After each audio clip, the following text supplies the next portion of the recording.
وہ فرشتہ تھا جو انسانی شکل میں آیا اور ہمیں رزق دیا اور ہمیں چلا گیا، اور میں کسی انسان کے پاس مزدوری نہیں کر رہا تھا بلکہ میں اللہ کے پاس مزدوری کر رہا تھا۔ میں اللہ کے مکان میں، خدا کے گھر مسجد میں جا کر میں اس کی عبادت کر رہا تھا۔ یہ اس مزدوری کا بدلہ ہے جو اللہ ہمیں عطا فرمایا ہے۔ اللہ اکبر۔ جب بیوی نے یہ باتیں سنی وہ آنکھوں سے آنسو جاری ہو گئے۔ بیوی نے کہا کہ یہ سچ ہے؟ شوہر نے کہا اگر یقین نہیں، دیکھو وہ تھیلا ہے جس میں نے ریتی بھرا ہوا تھا، تمہارے ڈر سے میں نے ریتی بھر کر لایا تاکہ اگر تم پوچھو گی کیا ہے میں دور سے تھیلا بتا کر یہ کہہ دوں کہ اس کے اندر کھانے پینے کی چیزیں ہیں، جاؤ اس تھیلے کے اندر کی ریتی دیکھو۔ اب بیوی جاتی ہے، جیسے ہی اس تھیلے کو کھولا سارا گھر نور سے روشن ہونے لگا۔ بیوی نے اس نور کو دیکھا کہ جو گھر اتنا روشن ہو رہا ہے روشنی کہاں سے آ رہی تھی؟ دیکھا کہ اس تھیلے کے اندر سے موتی اور ہیرے جواہرات بھرے ہوئے ہیں، کوئی ریت اور پتھر نہیں ہے۔ بیوی نے کہا کہ میرے شوہر یہ کیا لے کر آئے ہوئے ہو؟ انہوں نے جب زمین پر ڈالا شوہر کے یہ دیکھ کر شوہر کی آنکھوں سے اور آنسو جاری ہوئے۔ کہا کہ دیکھو جس رب نے میرے ہاتھ میں جو میں نے ریتی ڈالی تھی ہاتھ سے تھیلے کے اندر، اللہ تبارک و تعالیٰ اس کی عبادت کے صدقے میں اس ساری ریتی کو اللہ نے ہیرے اور جواہرات میں بدل دیا ہے۔ یہ اللہ کی عبادت کا انعام ہے۔ سچے دل سے اگر اللہ کی ذات پر یقین رکھ کر ہم عبادت کریں گے اللہ غیب سے راستہ کھولے گا۔ اگر اللہ پر یقین نہ رکھ کر جتنی چاہے محنت کرے اور جتنی چاہے کوشش کر لے کوئی راستہ کھلنے والا نہیں ہے، کوئی محنت کامیاب ہونے والی نہیں ہے۔ ایک روایت میں آتا ہے جب کوئی بندہ عام لوگ جس کو ہم عام شخص کہتے ہیں، کوئی بندہ جس کو ہم عام شخص کہیں کون اللہ کا ولی ہے پتہ نہیں چلتا، کوئی دوستوں میں ساتھیوں میں اتنا نیک رہتا ہے کہ ہم اس کو عام شخص سمجھتے ہیں مگر ان میں کوئی نہ کوئی خدا کا محبوب نکلتا ہے۔ حدیث پاک میں آقا علیہ الصلوۃ والسلام نے ارشاد فرمایا ہر 40 مسلمانوں میں ایک اللہ کا ولی ہوتا ہے، ہر 40 میں۔ ہمیں پتہ نہیں چلتا وہ عام لوگوں کی شکل میں، وہ کیا رشتہ داروں میں کبھی نکل جاتے ہیں، کبھی دوست و احباب میں ہو جاتے ہیں، ہم سمجھتے ہیں یہ کوئی عام شخص ہے مگر اصل میں وہ اللہ کا نیک بندہ اور ولی ہوتا ہے۔ ایک بصرہ ایک علاقہ ہے، عراق میں ایک علاقہ ہے بصرہ، وہاں کے ایک قبیلے کا سردار تھا، وہ بہت زیادہ غمگین رہتا تھا۔ اس کے ایک ساتھی نے کہا کہ ہم تمہیں کئی دنوں سے دیکھ رہے ہیں، بہت زیادہ چہرے پر غم کے آثار نظر آ رہے ہیں، آپ کے غم کی وجہ کیا ہے؟ اس قبیلے کے سردار نے کہا دراصل بات یہ ہے کہ ایک مرتبہ میں حج کے لیے روانہ ہوا، میرے ساتھ دوست و احباب تھے، رشتہ دار تھے، میرے خادم تھے، میرے خادموں میں خاص ایک خادم تھا جو میری بہت خدمت کیا کرتا تھا، وہ خادم میرے ساتھ وہ بھی آیا، سارے لوگ جیسے آئے، اور ایک مقام پر آ کر جب سارے لوگ چھوڑ کر واپس چلے جاتے ہیں تو سارے تو چلے گئے مگر وہ جو خاص خادم تھا وہ میرے ساتھ رہ گیا، اور میں اس سے بار بار کہہ رہا تھا کہ سب تو چلے گئے ہیں تو بھی واپس چلا جاؤ، مگر وہ خادم جو تھا اس نے کہا کہ حضور میں واپس نہیں جاؤں گا، میں آپ کے ساتھ حج کو آؤں گا۔ اب یہ جو مالک تھا، یہ جو قبیلے کا سردار تھا، اس نے کہا تو نے کیا سمجھ رکھا ہے؟ کیا حج کا سفر اتنا آسان ہے؟ تو ہے سب سے پہلے محتاج، تنگدست، فخر و فاقے میں زندگی گزار رہا ہے، بصرہ عراق سے لے کر یہاں کعبۃ اللہ تک پہنچنا، اس کے درمیان کئی سارے سامان کی ضرورت ہوتی ہے، کھانے پینے کی ضرورت ہوتی ہے، لباس کی ضرورت ہوتی ہے، ہزار قسم کی چیزیں ہیں، اور تیرے پاس تو کچھ نہیں ہے۔ ایسی مفلسی میں، محتاجی میں، غریبی میں، تنگدستی میں کعبۃ اللہ تک کیسے پہنچ سکے گا؟ تو نہیں پہنچ سکے گا، اس لیے یہیں پر رک جا۔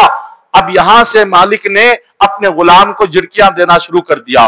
اب جو غلام تھا آپ دیکھیں وہ تو سمجھ رہا تھا کوئی عام شخص ہے، اس کی زبان سے ایک جملہ نکلا، اس نے کہا کہ اے میرے مالک، جو رب آپ کو مال و دولت کے ساتھ حج پہنچانے کی طاقت رکھتا ہے، کیا وہ رب مجھ جیسے غریب کو بغیر مال کے حج کو جانے کی طاقت نہیں دیتا؟ آپ کا رب بھی وہی ہے، میرا رب بھی وہی ہے، جو رب آپ کو حج کو لے جا رہا ہے، اپنے گھر کو بلا رہا ہے، وہی رب مجھے بھی اپنے گھر کو بلائے گا، وہ مجھے کیسے چھوڑ سکتا ہے؟ بس اتنا کہا اور وہ خادم وہاں سے چلا گیا۔ جیسے ہی وہ خادم وہاں سے چلا گیا، اب جو مالک تھا اس نے سوچا کہ چلو یہ واپس اپنا گھر چلا گیا ہوگا، یہ سیدھے کعبۃ اللہ پہنچا۔ کعبۃ اللہ میں حج کے تمام فرائض ادا کر دیے اور اس کے بعد مدینہ پہنچا۔ جیسے مدینہ آیا وہاں پر اب اس نے اپنے خادم کو دیکھا، خادم مدینہ منورہ میں موجود ہے اور راستے میں کہیں پر خادم نظر نہیں آیا، سیدھا مدینہ میں خادم نظر آیا۔ اب یہ مالک تھا جو قبیلے کا سردار تھا، اس نے پوچھا اے میرے خادم، میں نے تمہیں کہیں راستے میں نہیں دیکھا، اب نہ کعبۃ اللہ میں دیکھا، تم یہاں پر مدینہ میں کیسے آ گئے؟ خادم کہنے لگا کہ حضور دراصل بات یہ ہے، میں نے اللہ کی بارگاہ میں سچے دل سے ارادہ کیا مولا مجھے تیرے گھر پر آنا ہے، اللہ نے میرے آنے کا ایسا انتظام کیا کہ میں ساری دنیا سے چھپ کر غیبی طریقے سے کعبۃ اللہ میں پہنچ گیا۔ میں کیسا پہنچا یہ رب ہی جانتا ہے، اللہ نے کیسے مجھے کعبے میں بلایا یہ رب ہی جانتا ہے۔ اب اس کے بعد جیسے مالک نے یہ بات سنی تو پوچھا، اب مالک نے مذاق کے طور پر اور دل لگی کے طور پر کہا کہ تو نے کعبے کا حج تو کر لیا، کیا تجھے سند مل گئی؟ اس نے پوچھا کہ کس بات کی سند؟ وہ کہنے لگا کہ جو بھی کعبۃ اللہ کا حج کرتا ہے اسے ایک سند ملتی ہے، اسے کعبۃ اللہ سے ایک سرٹیفکیٹ ملتا ہے، ایک پرچہ ملتا ہے جس میں لکھا ہوا ہوتا ہے کہ فلاں بندہ آج اس نے حج کیا ہے، اس کو نہ خبر میں عذاب ہوگا نہ اس کو قیامت کے دن عذاب ہوگا۔ یہ کعبۃ اللہ سے یہ پرچی ملتی ہے، کیا تجھے نہیں ملی؟ تو اس نے کہا کہ ایسا تو مجھے نہیں ملا۔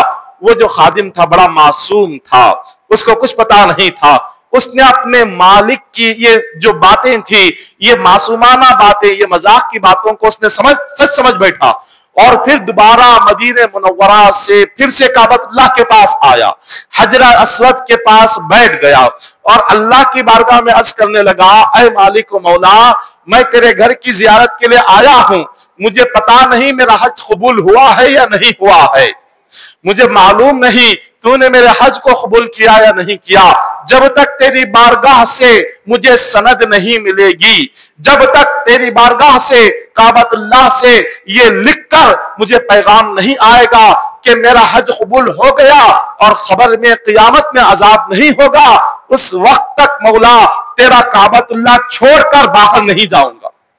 اتنا کہا اور کعبہ کے سامنے بیٹھ گیا، زار و قطار رونے لگا۔ اس بندے کا رونا اتنا بڑا کہ دن گزر گئے، رات گزر گئی، کئی گھنٹے گزر گئے، مگر یہ بندہ ہے اللہ کی بارگاہ میں یہ کہہ کر بیٹھا ہوا ہے کہ مولا جب تک کعبۃ اللہ سے تیرے گھر سے مجھے سند نہیں ملے گی، جب تک تیرے گھر سے مجھے ایک پرچہ نہیں ملے گا، میرا حج قبول ہوا نہیں جاؤں گا۔ اب دیکھیں اللہ کی بارگاہ میں سچے دل سے کعبۃ اللہ میں جا کر جو مانگتے ہیں اللہ یقیناً عطا فرماتے ہیں۔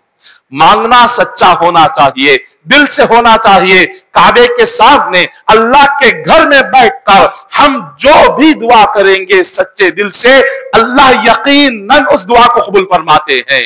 جب اس بندے نے یقین رکھ کر یہ دعا مانگی تو دیکھیں کہ کعبۃ اللہ سے اس بندے کو سند اس کے ہاتھ میں مل گئی۔ اللہ نے سند کعبے کے ذریعے سے اس کے ہاتھ میں سند عطا فرمائی۔ اس بندے نے دیکھا ایک سفید ریشمی کپڑا ہے اور اس سفید ریشمی کپڑے پر ہر ایک قلم سے لکھا ہوا ہے کہ اے بندے جا، خبر میں اور قیامت میں نہ تجھے عذاب ہوگا نہ تجھے سزا ہوگی۔ یہ لکھ کر آ گیا۔ اب یہ خادم جو تھا خوش ہوا، سوچا کہ چلو اپنے آقا کے پاس جاؤں اور میں بتاؤں کہ مجھے بھی کعبے سے سند مل گئی ہے۔ وہ خوشی خوشی مدینہ منورہ میں آقا کے پاس پہنچا، کہا کہ اے میرے مالک، آپ نے جو کہا تھا کہ یہاں سے سند ملتی ہے ہر حاجی کو، دیکھو میں کعبۃ اللہ سے اپنی سند لے کر آ گیا، میرا حج قبول ہو گیا، اللہ نے لکھ کر بھیجا ہوا ہے۔ جب یہ منظر دیکھا مالک نے وہ حیرت زدہ رہ گیا۔ اس نے سوچا کہ یہ جو خادم ہے جس کو میں اپنے گھر کی خدمت کے لیے رکھا ہوا تھا، اللہ کی بارگاہ میں اس کا مقام کتنا بلند ہے، یہ ولایت کے درجے پر پہنچا ہوا ہے، اس کو خود معلوم نہیں ہے ولی ہے، یہ ولی بن چکا، اللہ کا دوست بن چکا، مگر اس کو خود پتا نہیں ہے، یہ خود اپنے آپ کو ابھی خادم سمجھ رہا ہے، یہ اپنے آپ کو ابھی غلام سمجھ رہا ہے۔ اس نے بڑے ادب اور احترام کے ساتھ اپنے خادم سے کہا کہ یہ جو سند ہے یہ مجھے دے دو، میں اس کی حفاظت کروں گا، جب بھی تمہیں یہ چاہیے میں یہ تمہارے حوالے کر دوں گا۔ خادم نے وہ سند دے دی اور کہا کہ جب میرے انتقال کا وقت آ جائے اس سند کو میری قبر میں رکھ دینا، اس سند کو قبر میں رکھ دینا تاکہ اس کے صدقے میں اللہ عذاب جہنم سے نجات عطا فرما دے۔ بس اس سند کو لے لیا مالک نے اور اپنے پاس رکھ لیا۔ جب چند دنوں کے بعد اب یہ جو قوم کا سردار تھا، اس خادم کا مالک تھا، یہ سفر پر نکل گیا۔ جب سفر پر نکلا تو سفر میں پتا چلا کہ اس خادم کا انتقال ہو چکا ہے۔ اس نے اس سند کو اپنے صندوق میں رکھ کر اس کو تالا ڈال دیا تھا۔ اب اتنا دور تھا کہ واپس آ نہیں سکتا۔ اب یہاں پر اس خادم کا انتقال بھی ہو گیا اور کفن دفن بھی ہو گیا۔ کفن دفن کے بعد جب یہ شخص واپس آیا اور اس نیک بندے کی قبر پر پہنچا اور آنسو بہائے کہ تمہارے نماز جنازہ میں شامل نہیں ہوا، تمہارے جنازہ میں نے شرکت نہیں کی، اور پھر سوچا کہ چلو تمہاری ایک نشانی میرے پاس موجود ہے، جا کر اس نشانی کو دیکھوں، تمہیں یاد کر لوں۔ وہ سیدھے مکان آتا ہے، اپنا صندوق کھولتا ہے۔ صندوق جیسے ہی کھولا تو دیکھا وہ جو سند تھی وہ صندوق کے اندر موجود ہی نہیں ہے، وہ غائب ہے۔ اب اس نے دیکھا کہ پہلے تو میں اپنے قادم کی نماز جنازہ میں شامل نہیں ہوا، وہ اتنے بلند درجے کا تھا کہ اللہ نے کعبۃ اللہ سے اس کو سند عطا فرما دی۔ ایک تو اس کی رخصتی مجھ سے چھوٹ گئی، نماز جنازہ نہیں ملی، اور جو آخری نشانی سند تھی وہ بھی ختم ہو گئی۔ اتنا افسوس ہوا کہ اب وہ رو رہا تھا، آنکھوں سے آنسو جاری تھے۔ اسی درمیان اس پر نیند کا غلبہ ہو گیا۔ جب وہ سو گیا، نیند کے غلبے میں وہ دیکھتا ہے کہ جنت سجائی جا رہی ہے، اور جو خادم تھا وہ خادم وہاں بیٹھا ہوا ہے اور جنت کے تخت پر فرشتے اسے بٹھائے ہوئے ہیں۔ اس نے جب وہ منظر دیکھا تو پوچھا، اے میرے خادم، آج میں تمہارا مقام و مرتبہ دیکھ رہا ہوں کہ تمہیں جنت کا لباس پہنایا گیا اور جنت کے تخت پر بٹھایا گیا، لیکن آج میں یہ پوچھنا چاہتا ہوں تمہاری جو سند میرے پاس تھی وہ میرے پاس نہیں ہے، پتا نہیں وہ کہاں چلی گئی، میں یہی تم سے پوچھنا چاہتا ہوں۔ بس اتنا کہنا تھا، وہ خادم اس سند کو اپنے ہاتھ سے نکالتا ہے، دکھاتا ہے کہ دیکھو کیا یہی سند ہے؟ کہا کہ ہاں یہ تو سند تم نے مجھے عطا کی، یہ تم تک کیسے پہنچ گئی؟ وہ کہنے لگا جب لوگ مجھے دفنا کر چلے گئے تو اللہ تبارک و تعالیٰ نے یہ سند جو تمہارے پاس تھی فرشتوں کے ذریعے سے یہ سند میرے قبر کے اندر آ گئی، اور میں نے فرشتوں کو دکھایا کہ فرشتوں دیکھو اللہ نے کعبۃ اللہ سے مجھے یہ پیغام لکھ کر دیا ہے، نہ مجھے عذاب قبر ہوگا، نہ مجھے عذاب قیامت ہوگا، نہ عذاب جہنم ہوگا، یہ اللہ نے لکھ کر دیا ہوا ہے۔ وہ کہتا ہے آج میں تمہیں یہاں پر جو نظر آ رہا ہوں یہ اسی کعبۃ اللہ میں جو رب نے مجھے سند عطا فرمائی تھی اس کے صدقے میں نہ قبر کا عذاب ہوا نہ مجھے جہنم کا عذاب ہوا، رب نے آج اس کی برکت سے مجھے جنت کے تخت پر بٹھایا ہوا ہے۔ یہ کعبۃ اللہ کی کرامت دیکھیے، یہ کعبۃ اللہ کی برکت دیکھیے۔ جب بندہ وہاں کھڑے ہو کر رب سے جو مانگے اللہ تعالیٰ خالی ہاتھ نہیں لوٹاتا۔ اگر کوئی بندہ یہ سوچے کہ ہم کعبۃ اللہ میں گئے ہوئے تھے مگر دعا مانگی، دعا قبول نہیں ہوئی، تو آپ یہ خیال یہ کریں کہ مانگنے میں کمی تھی، یہ دینے میں کمی نہیں تھی۔ ہمارے مانگنے میں کچھ کمی تھی، ہم نے شاید دل سے نہیں مانگا، ہم نے گر گرا کر نہیں مانگا، ہم نے جو مانگا اگر وہ سچے دل سے ہوتا اللہ تعالیٰ یقیناً عطا فرما دیتا۔ کعبۃ اللہ میں کی جانے والی دعائیں کبھی رد نہیں ہوتی، گنبد خضرا کے سائے میں کی جانے والی دعائیں کبھی رد نہیں ہوتی اگر سچے دل سے ہو۔ اسی طرح ایک روایت میں بیان کیا جاتا ہے کہ حدیث پاک آقا علیہ السلام ارشاد فرماتے ہیں کہ جب بندہ مومن اللہ کی بارگاہ میں آتا ہے اور ہاتھ اٹھاتا ہے اللہ تبارک و تعالیٰ فرماتے ہیں کہ لبیک و سعدیک۔ لبیک کے معنی ہے کہ بندے میں حاضر ہوں، بتا تجھے کیا چاہیے۔ موسیٰ علیہ السلام نے فرمایا کہ مولا جب کوئی نیک بندہ آ کر تیری بارگاہ میں وہ دعا کرے تو کیا جواب دیتا ہے؟ تو اللہ تبارک و تعالیٰ نے فرمایا کہ موسیٰ جب کوئی نیک بندہ آتا ہے اور یا اللہ کہہ کر ہاتھ اٹھاتا ہے میں اسے ایک مرتبہ کہتا ہوں کہ بندے لبیک بتا تجھے کیا چاہیے۔ پھر موسیٰ علیہ السلام نے فرمایا کہ مولا اگر کوئی گناہگار ہے، نیک نہیں ہے، نمازی نہیں ہے، روزدار نہیں ہے، حاجی نہیں ہے، وہ بڑا گناہگار ہے، بدکار ہے، خطاکار ہے، ایسا گناہگار بندہ تیری بارگاہ میں آ گیا، آ کر ہاتھ اٹھایا اور کہا اے اللہ میری فلاں حاجت ہے، میری فلاں تکلیف ہے، مولا دور کر دے، اس بندے کو کیا جواب دیتا ہے؟ اللہ تبارک و تعالیٰ نے فرمایا کہ موسیٰ نیک بندہ ہاتھ اٹھاتا ہے ایک مرتبہ لبیک کہہ کر جواب دیتا ہوں، اگر گناہگار بندہ ہاتھ اٹھاتا ہے اور دعا کرتا ہے اسے ایک مرتبہ نہیں بلکہ 3 مرتبہ لبیک کہہ کر جواب دیتا ہوں۔ گناہگار کے دعا کرنے پر اللہ نے فرمایا 3 مرتبہ جواب۔ موسیٰ علیہ السلام نے فرمایا کہ مولا یہ گناہگار کے دعا کرنے پر 3 مرتبہ کیوں، نیک بندے پر 1 مرتبہ جواب کیوں؟ اللہ تعالیٰ نے فرمایا جب نیک بندہ دعا کے لیے ہاتھ اٹھاتا ہے اسے یہ بھروسہ ہوتا ہے کہ میری نمازیں ہیں، میں نے بہت نمازیں پڑھی، اللہ دعا ضرور قبول کرے گا۔ جب نیک بندہ ہاتھ اٹھاتا ہے اسے اپنے روزے پر بھروسہ ہوتا ہے، اسے اپنے حج پر بھروسہ ہوتا ہے، اسے اپنے نیک اعمال پر بھروسہ ہوتا ہے، اسے اپنی صدقے پر بھروسہ ہوتا ہے، اسے اپنی زکات پر بھروسہ ہوتا ہے، اسے اپنے خیرات پر بھروسہ ہوتا ہے۔ وہ جب دعا کے لیے ہاتھ اٹھاتا ہے وہ مجھ پر بھروسہ کم کرتا ہے، وہ عبادت پر بھروسہ کرتا ہے، وہ یہ سوچتا ہے میں اتنے نیک نیک کام کیے ہیں اللہ تعالیٰ ضرور میری دعا قبول کرے گا، اس لیے میں اسے 1 مرتبہ ہی جواب دیتا ہوں۔ لیکن جب گناہگار بندہ میری بارگاہ میں آ کر ہاتھ اٹھاتا ہے، جب وہ کہتا ہے اے اللہ میری یہ تکلیف ہے، تو میں کہتا ہوں کہ بندے آج تیرے پاس نہ نماز ہے، نہ روزہ ہے، نہ صدقہ ہے، نہ خیرات ہے، تجھے کسی عبادت پر بھروسہ نہیں، تجھے صرف میری ذات پر بھروسہ ہے، اسی لیے بتا تو جو مانگے گا سب کچھ عطا کر دوں گا۔ تو گناہگار یہ نہ سوچے کہ میں اتنا بڑا گناہگار ہوں، میں اللہ سے کیسے مانگوں، میں رب سے کیا مانگوں، اللہ دعا قبول کرے گا یا نہیں کرے گا، ایسا ہرگز نہیں ہے۔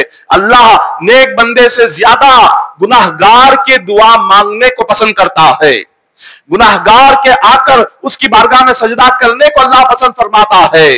اسی لیے ایک روایت میں بیان کیا جاتا ہے کہ بنی اسرائیل کا ایک بندہ تھا، قوم ایک بنی اسرائیل ایک قوم گزری ہوئی ہے، اس بنی اسرائیل میں ایک بندہ بہت بڑا 200 سال تک اس نے گناہ کیے، 200 سال اتنے گناہ کیے جس کے گناہ کی انتہا نہیں ہے۔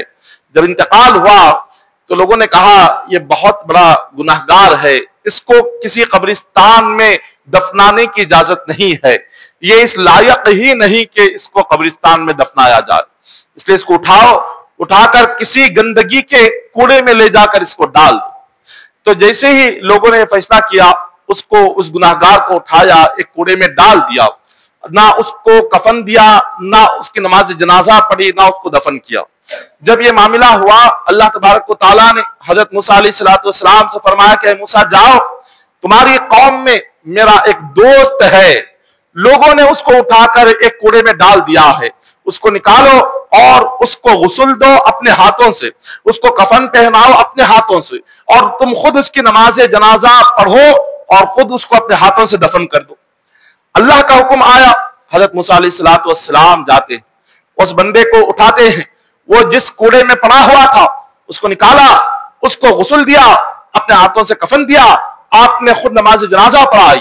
اب قوم کے لوگ آ کر دیکھنے لگے اور وہ حیرت زدہ رہ گئے، انہوں نے کہا کہ موسیٰ شاید آپ کو پتا نہیں ہے یہ جو بندہ ہے اس نے 200 سال اللہ کی نافرمانی میں گزارے، اس کی زندگی کے 200 سال گزر گئے اور وہ سارے 200 سال اس نے اللہ کی نافرمانی کیا، کبھی ہم نے اس کو عبادت کرتے ہوئے نہیں دیکھا، اور آپ اللہ کے ولی اپنے ہاتھوں سے آپ غسل دے رہے ہیں، اپنے ہاتھوں سے کفن پہنا رہے ہیں اور خود آپ اس کی نماز جنازہ پڑھ رہے ہیں، یہ کیا معاملہ ہے؟ یہ راز سمجھ نہیں آیا۔ حضرت موسیٰ علیہ السلام نے فرمایا کہ مجھے اللہ کا حکم آیا ہے، میں اللہ کی بارگاہ میں اس بندے کے تعلق سے سوال کروں گا اور جو جواب اللہ تعالیٰ مجھے عطا کرے گا وہی جواب آ کر میں تمہیں سناؤں گا۔ آپ نے اس کی نماز جنازہ پڑھ کر اسے دفن کر کے کوہ طور پر گئے، عرض کیا کہ مالک و مولا یہ عجیب و غریب معاملہ ہے، تو کہتا ہے کہ یہ میرا دوست ہے، ساری قوم کہہ رہی ہے کبھی اس کو نماز پڑھتے ہوئے نہیں دیکھا، کبھی اس کو عبادت کرتے ہوئے نہیں دیکھا، کبھی تیرا نام لیتے ہوئے نہیں دیکھا، یہ 200 سال تک تیری نافرمانی میں گزارا، آج حکم ہے کہ میں تیرا نبی ہوں، میں نے اس کو اپنے ہاتھوں سے غسل دیا کیونکہ تیرا حکم تھا، تیرا حکم تھا اس کی نماز جنازہ پڑھو، میں نے نماز جنازہ پڑھائی، آخر اس کا کیا عمل تجھ کو پسند آ گیا؟ آخر اس بندے کی کون سی ادا تجھ کو پسند آ گئی؟ اللہ تبارک و تعالیٰ نے فرمایا کہ اے موسیٰ، تمہاری قوم نے جو کچھ کہا بالکل سچ کہا ہے، یقیناً یہ بندہ 200 سال کا گناہگار تھا، لیکن ایک کتاب میں نے تم پر نازل فرمائی جس کا نام تورات ہے، یہ تورات کو جبھی بھی کھولتا تھا اور اس کتاب میں جہاں کہیں میرے مصطفیٰ کا نام نظر آتا تھا اس کو آنکھوں پر لگاتا تھا، اس کو چومتا تھا، نام مصطفیٰ کے ادب کے صدقے میں نے اس کے 200 سال کے گناہ کو معاف کر کے اس کو جنتی بنا دیا ہے۔ یہ ادب ہے۔ اللہ تبارک و تعالی ادب بندے میں جب پیدا ہوتا ہے، ادب کے صدقے میں کیا کیا ملتا ہے، اور جب ادب نہ ہو، بندے میں تعظیم نہ ہو، بغیر ادب کے اللہ تعالیٰ عبادت بھی قبول نہیں فرماتا۔ ادب کے ساتھ ہو تو عبادت بھی قبول ہے، ادب کے ساتھ ہو تو درود بھی قبول ہے، ادب کے ساتھ ہو تو روزہ بھی قبول ہے۔ بغیر ادب کے کی جانے والی نہ نماز اللہ قبول فرماتا ہے، نہ روزہ قبول فرماتا ہے، نہ درود السلام قبول فرماتا ہے۔ سب سے پہلے عبادت میں ادب آنا چاہیے، یہی معاملہ ہے۔ ایک روایت میں آتا ہے حضور علیہ السلام فرماتے ہیں کہ بنی اسرائیل کے خاتون تھی، اور وہ خاتون ایک مقام پر گزر رہی تھی، اور اس نے سوچا کہ وہ ایک جنگل میں رکے اور وہاں پر کچھ لکڑیوں کو جمع کرے۔ وہ رک گئی اور لکڑیوں کو جمع کر رہی تھی کہ اچانک سے ایک بھوکا شخص آتا ہے اور آ کر وہ کیا سوال کرتا ہے کہ اے خاتون، کئی دنوں سے بھوکا ہوں، اگر تمہارے پاس کچھ کھانے کی سہولت ہو تو میرے پیٹ کو بھر دو۔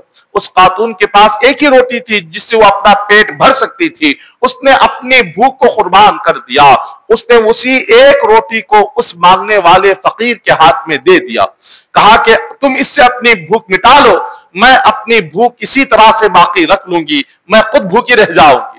اس نے روٹی دے دی اور وہ وہاں سے لکڑیوں کے جمع کرنے کی طرف نکل گئی۔ یہاں وہ لکڑیاں جمع کر رہی تھی، اچانک سے بھیڑیا آیا، اس نے دیکھا کہ اس خاتون کا جو لڑکا ہے وہ وہیں پر ہے اور وہ کھیل رہا ہے۔ بھیڑیے نے فوراً اپنے منہ میں لے لیا اور وہ دوڑنے لگ گیا۔ جب اس خاتون نے دیکھا کہ اس کا دودھ پیتا بچہ ہے اور بھیڑیے کے منہ میں اس کا لقمہ بنا ہوا ہے، وہ خاتون بارگاہ خداوندی میں عرض کرتی ہے کہ مولا، میں تنہا اس جنگل میں کھڑی ہوئی ہوں، نہ کوئی مددگار ہے، نہ کوئی ہمدرد ہے، نہ کوئی دیکھنے والا ہے، سوائے تیرے اور کچھ نہیں ہے۔ مولا، کسی طرح سے میرے اس بیٹے کی جان کی حفاظت فرما۔ جب بارگاہ خداوندی میں وہ دعا عرض کر رہی تھی، اچانک کیا دیکھتی ہے کہ ایک شخص آتا ہے اور اس بیڑیے کے منہ سے اس بچے کو نکالتا ہے اور ماں کی گود میں لا کر رکھ دیتا ہے۔ اس خاتون نے پوچھا کہ تم کون ہو؟ اس جنگل میں یہاں کیسے آ گئے؟ نہ کوئی انسان نظر آ رہا ہے، نہ کوئی مدد کرنے والا نظر آ رہا ہے، اچانک تم کہاں سے آ گئے؟ اس شخص نے کہا، اے اللہ کی بندی، میں کوئی انسان نہیں ہوں، میں جبرائیل امین ہوں۔ اللہ تبارک و تعالیٰ نے حکم دیا کہ جبرائیل جا۔ اس خاتون نے اپنی بھوک کو قربان کیا، خود بھوکے رہتے ہوئے دوسرے کی بھوک کو مٹایا۔ آج اس کی اولاد کو بھیڑیے کا لقمہ بننے کیسے دے سکتا ہوں؟ رب نے فرمایا کہ جا، بھیڑیے کے منہ سے اس کو نکال دے اور صحیح سلامتی کے ساتھ ماں تک اس کو پہنچا دے۔ اللہ تبارک و تعالیٰ کس طرح سے بندے کی خیرات اور صدقات کی حفاظت فرماتا ہے۔ ہماری خیراتیں اور صدقات بیکار نہیں جاتی۔ اللہ تبارک و تعالیٰ اس میں اتنی تاثیر رکھا ہوتا ہے، اللہ اتنی طاقت رکھا ہوا ہوتا ہے کہ بندے کے صدقہ اور خیرات سے اس کے آنے والی جو تکالیف اور مصیبتیں ہیں وہ ٹل جاتی ہیں، اور آنے والی بیماریاں وہ ختم ہو جاتی ہیں، اور بندے کا جتنا بڑا حادثہ ہونے والا ہو اس کے صدقے کی برکت سے حادثات ٹل جاتے ہیں۔ حضرت انس بن مالک رضی اللہ تعالیٰ عنہ روایت کرتے ہیں، حضور نے فرمایا کہ صدقے سے بندے کی کم از کم 70 آفتیں، بلائیں، مصیبتیں ٹل جاتی ہیں۔ 70 آفتیں، 70 بیماریاں جن کا علاج ہی کچھ نہیں ہے۔ کئی ساری وہ بیماریاں کہ جن کا نہ کوئی علاج ہے نہ دوا ہے، ایسی بیماریوں کا علاج بھی اللہ نے صدقے میں رکھا ہوا ہے۔ حدیث پاک میں آقا علیہ السلام فرماتے ہیں، جب تم بیمار ہو جاؤ تو اپنے بیماروں کا علاج صدقے سے کیا کرو۔